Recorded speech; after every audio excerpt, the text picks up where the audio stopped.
Ito samantala, puntahan naman natin si Carlo Carongoy dyan sa COMELEC. Carlo. Robert, para dun sa ating mga kababayan na nag-aantay ng resulta ng katatapos lamang na halalan, narito ang partial at unofficial tally of votes ng PPCRV. Robert, kagaya ng ipinalabas na SWS survey noong May 9, siyam na pambato ng Team Pinoy ang pumasok sa Magic 12.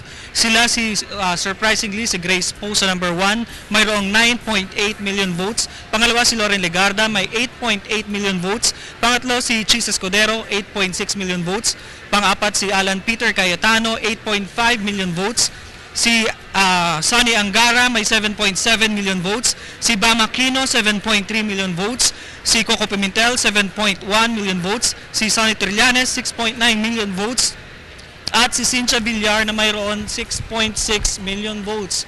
Robert, sabi ni PPCRB Chairperson Henrietta De Villa, mas mabilis ang nangyaring transmission kumpara nung 2010 elections. Pero Robert, sa sobrang bilis ay technical glitches yung kanilang transmission. Paano kasi? Iba na yung bilang ng PPCRB kumpara doon sa pumapasok na boto na tinatransmit sa kanila. Robert, pakinggan natin ito ang pahayag o ilan sa pahayag ni PPCRB Chairperson De Villa. There is nothing wrong with the data of the transparency server. Tama yon. Kaya lang ang naging problema, yung binibigay sa COMELEC at yung binibigay sa amin, nag-add. Kaya nagdoble. Yung total ng COMELEC, sumama sa aming data, sa raw data namin, kaya nagdoble. Nakita agad naman ni Marlon yon.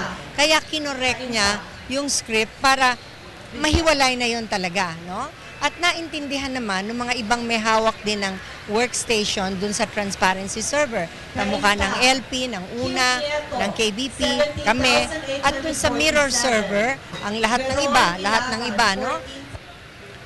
Robert, bukas nga ititigil na daw ng PPCRV ang kanilang pagbibigay ng update sa oras na umpisa na ng COMELEC National Board of Canvassers ang kanilang pagbibilang. At mula dito sa PICC, para sa Hatol ng Bayan 2013, Carlo Carongoy, nag-uulat.